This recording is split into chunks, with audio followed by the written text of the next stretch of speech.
सुंदरकांड लंका में सीता की खोज। हनुमान जी अशोक वाटिका में। चलिए जानते हैं सुंदरकांड के बारे में। Welcome to my YouTube channel Gyan Sagar. ज्ञान सागर में आपका बहुत बहुत स्वागत है। ज्ञान सागर को सब्सक्राइब करने के लिए ज्ञान सागर 602 पर सब्सक्राइब करें। अब तक हमने जाना हनुमान जी का लंका में प्रवेश की कहानी के बारे में। इस भाग में हम सीता की खोज और अशोक वाटिका के बारे में चर्चा करेंगे।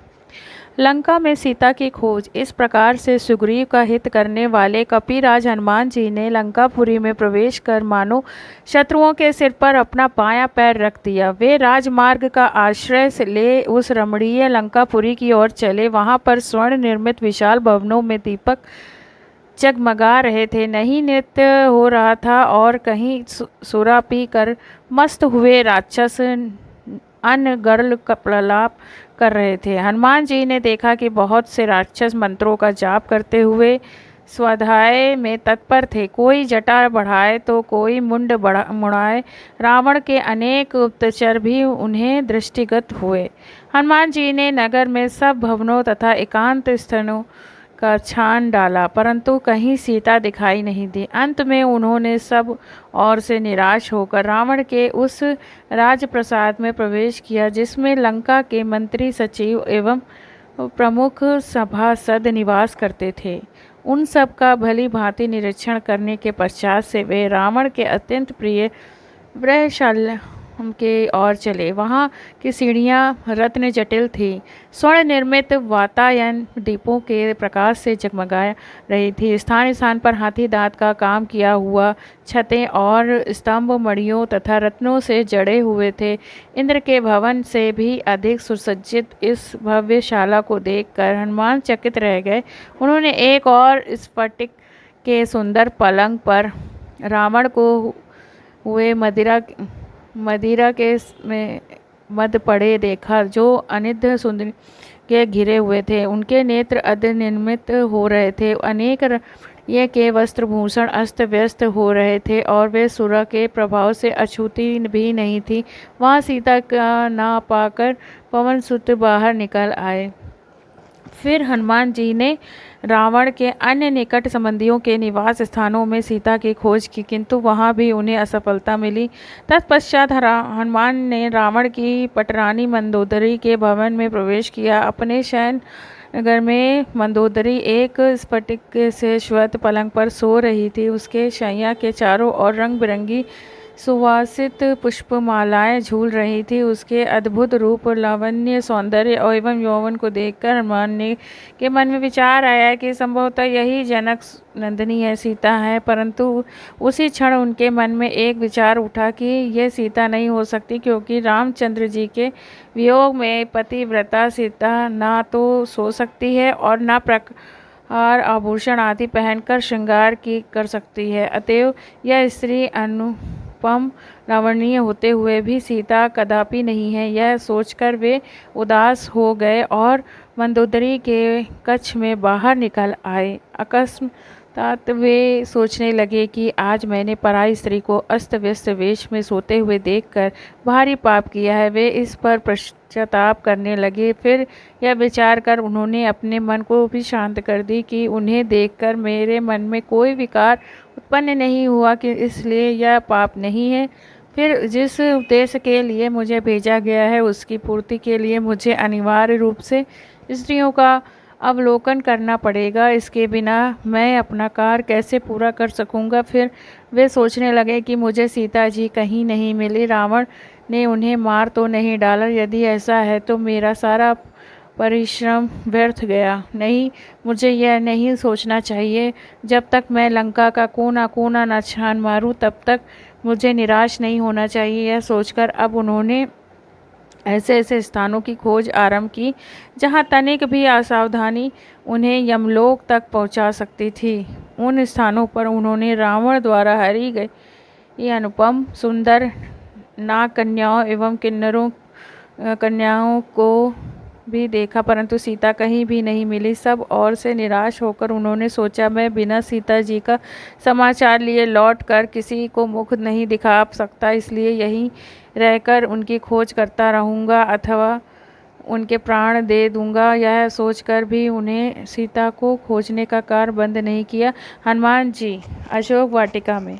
हनुमान जी सीता की खोज के अपने निश्चय पर अड़िग हो गए। उन्होंने प्रण कर लिया कि जब तक कि यशस्विनी श्री राम पत्नी सीता का दर्शन न कर लूँगा तब तक इस लंकापति में बारंबार उनकी खोज करता ही रहूँगा। इधर यह अशोक वाटिका दृष्टिगत हो रही है, जिसके भीतर अनेक विशाल वृक्ष हैं। इस वाटिका में मैंने अभी तक अनुसंधान नहीं किया है, अतः अब इसी में चलकर जनक कुमारी वैदेही को ढूंढना चाहिए। वह अशोक वाटिका चारों ओर से ऊंचे परकोटों से घिरी हुई थी, अतः वाटिका के भीतर जाने के उद्देश्य से हनुमान जी उसकी चार दीवारी पर चढ़ गए।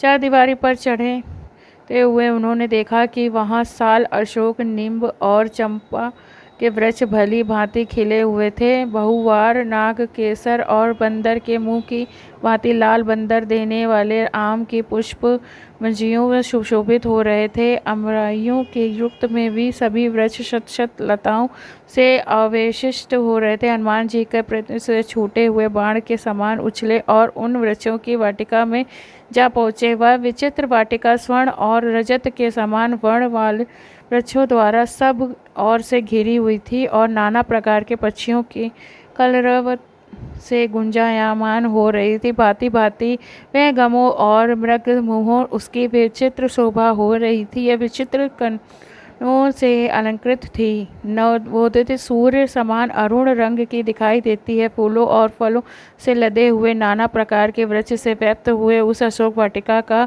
मत वाले कोकिल और भ्रमर सेवन करते थे। मृग और द्विज मदमत होते थे। मत वाले मोरों का कलनाद वहाँ निरंतर गूंजता रहता था। वाटिका में जहाँ तहाँ विभिन्न आकारों वाला बावड़ियाँ थीं, जो उत्तम जल और माणिक्यमय सोपानों से युक्त जल के नीचे की फर्श स्फटिक मणि की बनी हुई थी।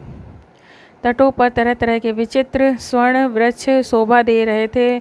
उसमें खिले हुए कमलों के वन, चक्रवाकों में जोड़े पपीहे और सारस वहाँ भी शोभा बढ़ा रहे थे। और अशोक वाटिका में विश्वकर्मा के बनाए हुए बड़े बड़े महल और कृत्रिम कानन सब ओर से उसकी शोभा बढ़ा रहे थे। तदंतर महाकपि हनुमान ने एक स्वर्णमयी शीशपंपा वृक्ष देखा, जो बहुत ही लता वितानों और अगणित पतों से व्याप्त था तथा सब ओर से सुवर्णमय वेदिकाओं से घिरा हुआ था। वेगशाली हनुमान जी उस अशोक वृक्ष पर सोचकर गए कि मैं यहीं से श्री रामचंद्र जी के दर्शन के लिए उत्सुक हूँ। विदय नंदिनी सीता को देखूंगा, जो दुख से आतुर और इच्छानुसार इधर उधर आती रहोगी। यह प्रातःकाल का संध्या उपासना का समय है। संध्या उपासना के लिए वैद्य अवश्य यहाँ पर पधारेंगी।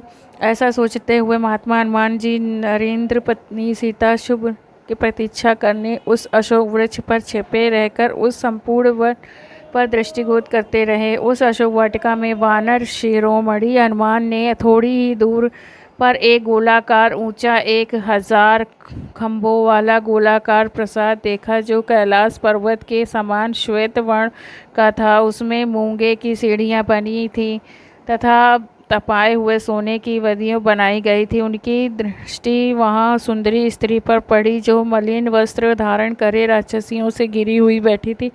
आनंद शून्य होने के कारण वह कमलों से रहित पुष्परिणी समान श्रीहीन दिखाई दे रही थी। शोक से पीड़ित, दुख से संवत और सर्वथा क्षीणकाय हो रही थी। उपवास से दुर्बल उस दुखी के मुंह से आंसुओं द्वारा बह रही थी। अशोक में चिंता के मग्न थी।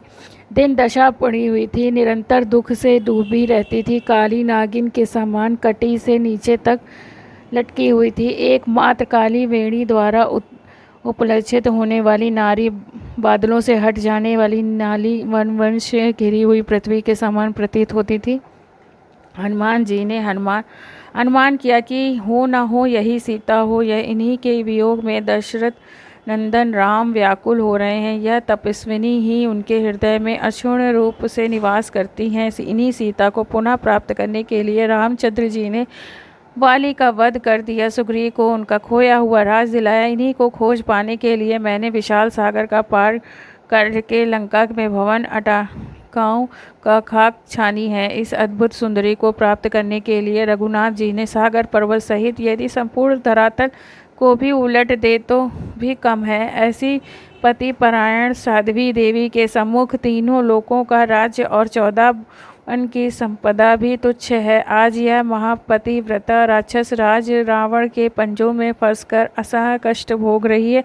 मुझे अब इस बात में तनिक भी संदेह नहीं है कि यह वही सीता है जो अपने देवता तुल्य पति के प्रेम के कारण अयोध्या के सुख वैभव का परित्याग करके रामचंद्र के साथ वन के कष्टों को हंस हंस कर झेलने के लिए चली आई थी, और जिसे नाना प्रकार के दुखों को उठाकर भी कभी वन में आने का पश्चाताप नहीं हुआ। वहीं सीता आज इस राक्षसी से घेरे फंसकर अपने प्राणनाथ के वियोग में सुख सुख कर कांटा हो गई है, किंतु उन्होंने अपने सतीत्व पर किसी प्रकार की आँच नहीं आने दिया। इसमें संदेह नहीं है, यदि उन्होंने रावण के कुत्सित प्रस्ताव को स्वीकार कर लिया होता तो आज इनकी यह दशा नहीं होती। राम के प्रति इनके मन में कितना अटल स्नेह है, यह इसी बात से सिद्ध होता है कि ये ना तो अशोक वाटिका की सुरमय शोभा को निहार रही हैं और ना इन्हें घेर कर बैठी हुई हैं। निशाचरियों को उनकी एकटक दृष्टि पृथ्वी में राम की छवि को निहार रही हो। सीता की यह दिन दशा देखकर वह भावुक पवन सुत के नेत्रों से अश्रुधारा प्रवाहित हो रही है। वे सुध सुध भूल कर निरंतर आंसू बहाने लगे। कभी वे सीता जी की दीन दशा को देखते और कभी रामचंद्र जी के उदास दुखी मंडल के स्मरण करते हैं। इसी प्रकार विचारधारा में डूबते उतार रात्रि अवस्मान होने और प्राची मुखमंडल का उषा की लालिमा से सुशोभित होने लगी। तभी हनुमान को ध्यान आया कि रात्रि समाप्त प्राय हो रही है। वे चिंतन में कर रही है युक्त विचार करने से जिसे वे सीता से मिलकर उससे वार्तालाप करके उन तक श्री रामचंद्र जी का संदेश पहुंचा सके। बोलो जय श्री राम, जय हनुमान।